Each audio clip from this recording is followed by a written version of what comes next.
Hello everybody and welcome back to the channel. And for our regular watchers, you're probably thinking, Scott, it's been a while since there's been a Wolves video on this channel. And yeah, you're completely right. I've got to be honest with you guys, I just really have not felt like speaking about the club too much over the past couple of weeks. There's obviously been a lot of negative news coming out. There's been a lot of change being suggested. And in all honesty, when it comes to the transfer market at the moment, we really don't know what's going on. All we've really had is potential sales. And as we know, we are going to have to sell to buy.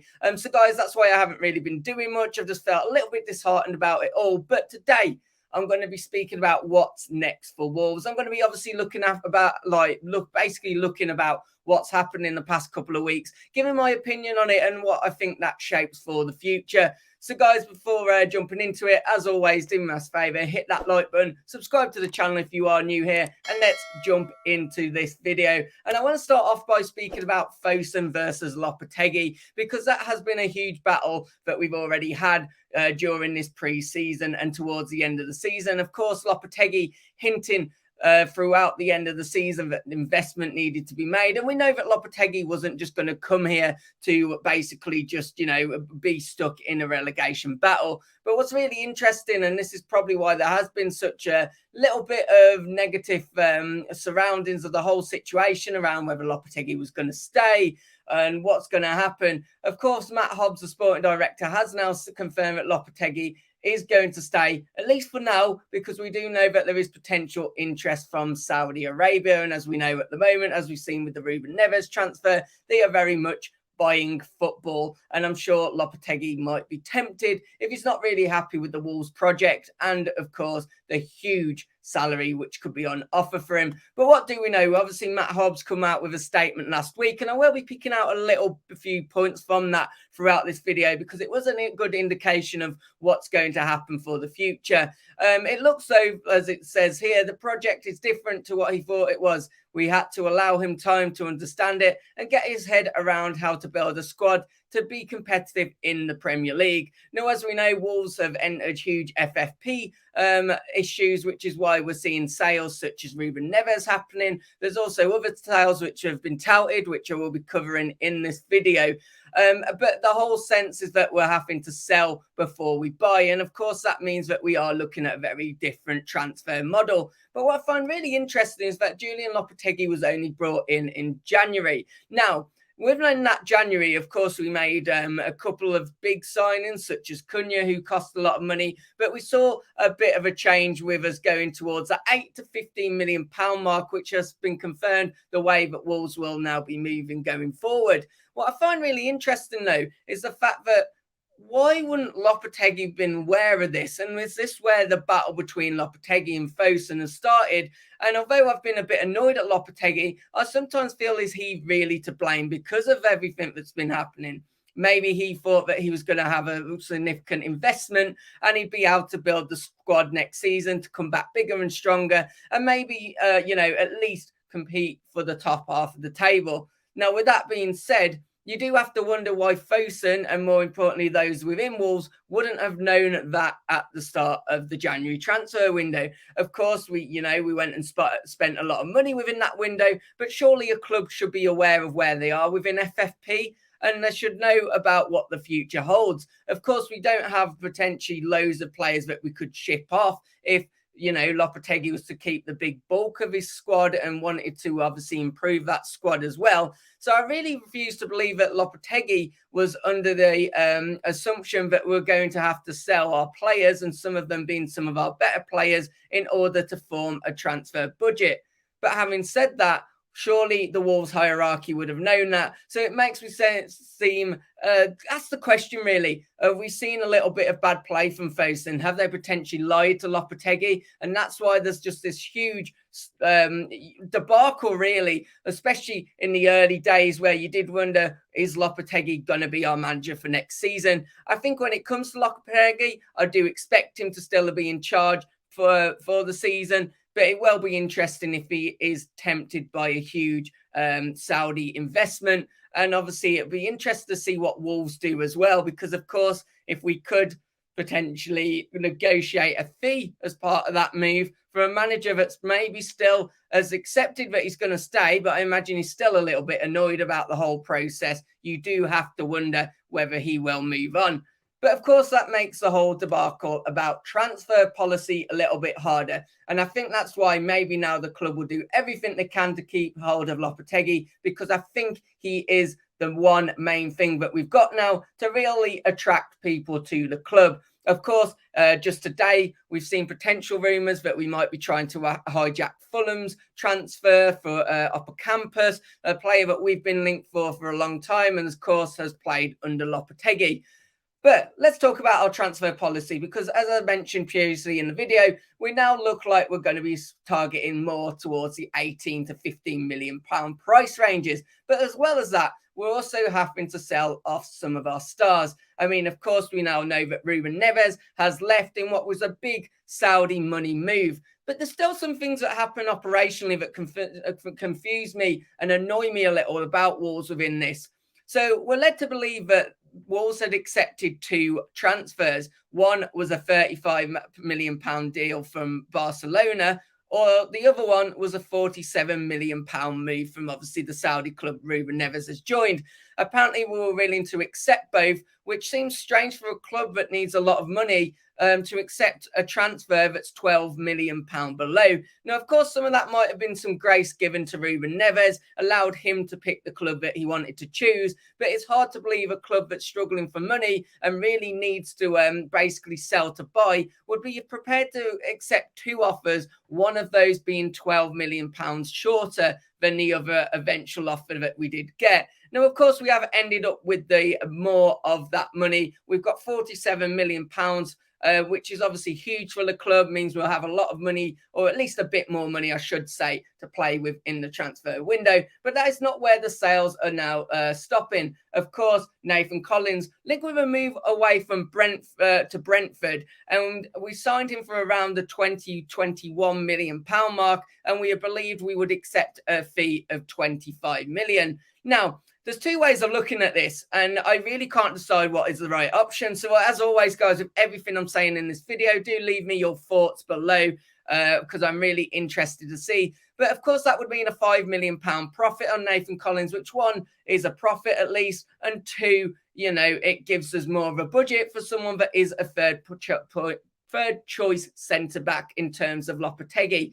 But having said that, you have to wonder how long Lopetegui's going to stay, even if he stays through this season. Is he then going to stay for the foreseeable, especially if he does really well with us and Wolves continue not to have a lot of money to invest? Of course, he's a manager that's used to, let's just be honest, managing the bigger clubs and also managing in the Europa League or managing in the Champions League, as opposed to where we found ourselves last season. It also really shows a short-term view and shows what a mess that we've ended up in regards to financial fair play.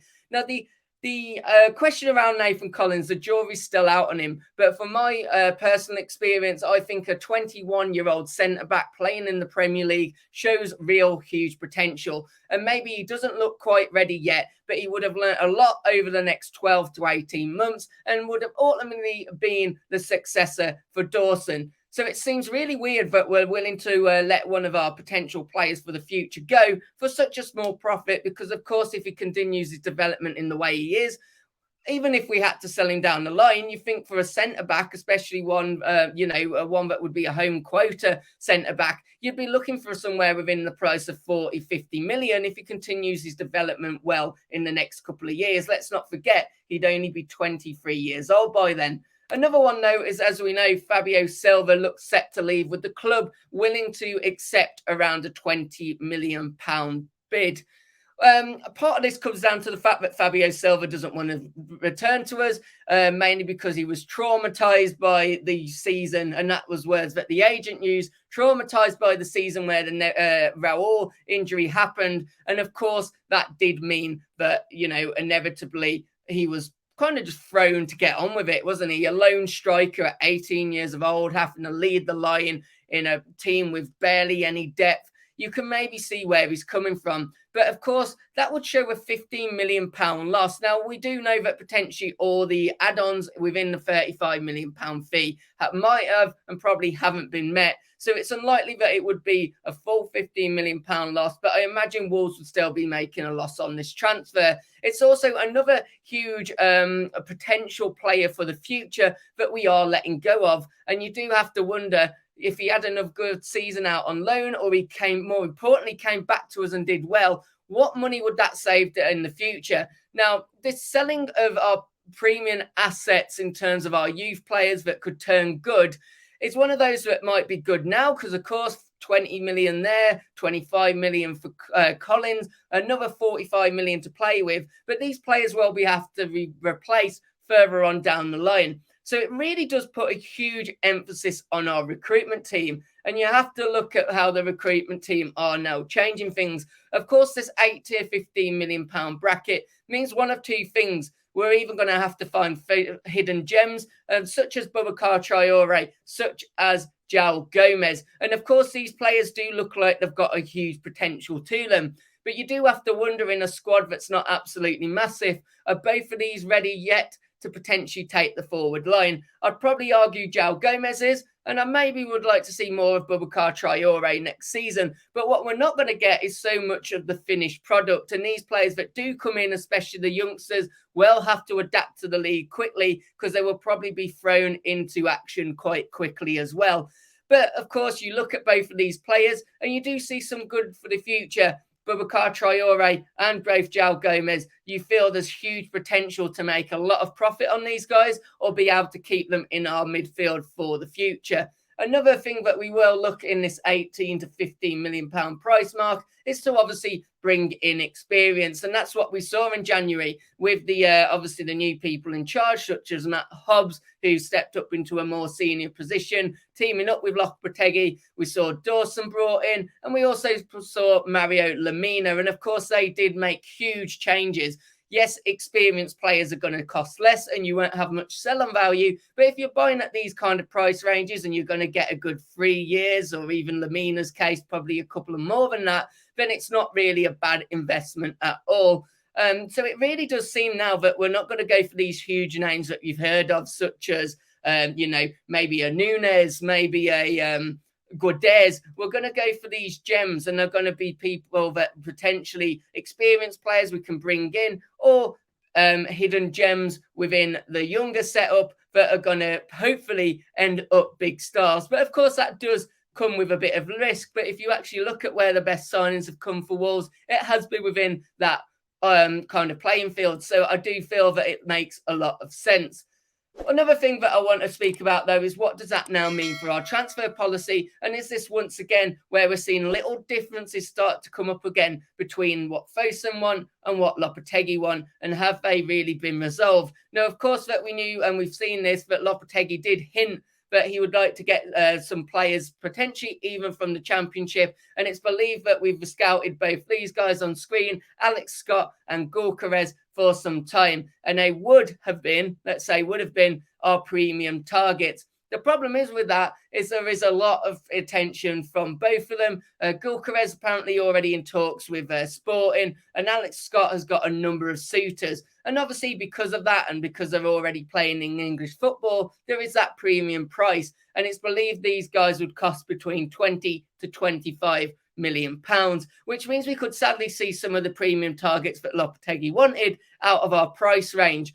That also means that, when we're looking for, let's just say, the places that we really need some depth, I would love Alex Scott, but a striker is probably more important. You do have to wonder in the Premier League, how good a striker are we going to be able to pull in for around the 8 to 15 million pound mark? And are they going to come as a ready product? Wolves have struggled with goals for a long time. And you have to look at that because of the likes of Raul Jimenez, who obviously sadly hasn't performed since his injury, and Diego Costa. We've obviously got Sasha to come back, but a very unproven quantity. And it's the one place that really does make me worry about going for these cut price players, especially in the striker position. You do wonder, 8 to 15 million, what are you actually going to get? And are they going to be ready to lead the front line? So that is my big question when it comes in regards to transfer policy. But I wanted to obviously finish on this. And this was another quote that we had from Matt Hobbs back last week. And it was one that I thought was really important to discuss. He was talking about the signings which we made in January. Now, of course, in this, what he said is if we look at the impact of Mario Lemina and Craig Dawson this season, they were desperate to come to Wolves, and we knew that we were going to get in terms of characters, which will be important this season. So we're doing a lot of work on characters. Quality is obvious, but do they supplement others on and off the pitch? Now, I really actually like this, to be honest. It was one of the things I wanted to finish on a positive, and I thought it was definitely the positive to go towards, because we've spent a lot of money on players, and some of those players, either we really had to force to be here or purely just didn't want to come in the first place, but George Mendes just managed to get them there, and then they just threw a paddy and gone, yep, I mean that at you, Goodez.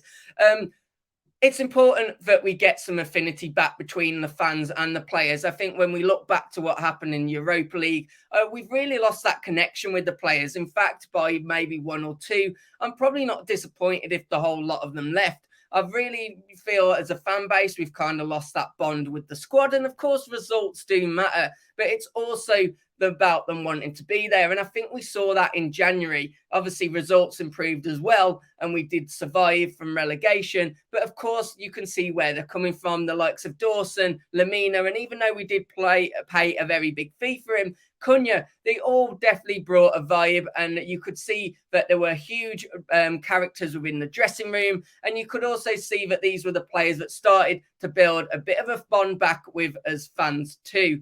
Now, of course, I think that's going to be really important going into this season. I think we are going to need unity as a fan base, and the way to do that is going to get players that actually seem to want to play for Wolves. As much as I like Nunes, for example, that was a big money fee, and we did seem to spend a lot of the transfer window just purely waiting to make sure that he didn't get an offer from Man City or Chelsea, which he would have preferred. And of course, you can't blame him for that.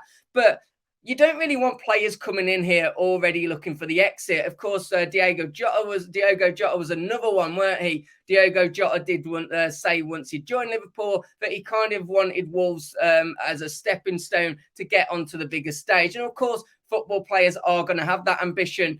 But at the same time, you need them to come in, have that love for the club and want to play for the club. So in terms of Wolves, guys, I think it's going to be a really ropey summer. I think we're going to see highs, we're going to see lows. Where we finish next season, I honestly couldn't predict. It wouldn't surprise me if we saw another relegation battle. It wouldn't surprise me if we saw Lopetegui walk out before the start of the season. But it wouldn't also surprise me if we got it completely right and we had a really good season next season under Lopetegui, even with the constraints of FFP. Guys, that is my feeling on everything that's been going on. I wanted to give you a bit of a Wolves update because I know I haven't been doing much Wolves content. And I also want to hear from you guys. I want to get a flavour for what you're all thinking for the coming season. I'm sure there's going to be a mix of you, some of you that are hopeful and some of you are not so hopeful. And as I always say, if you have enjoyed the video, guys, please hit that like button. Please do subscribe to the channel. And hopefully I'll catch you on another one. Take care. Goodbye.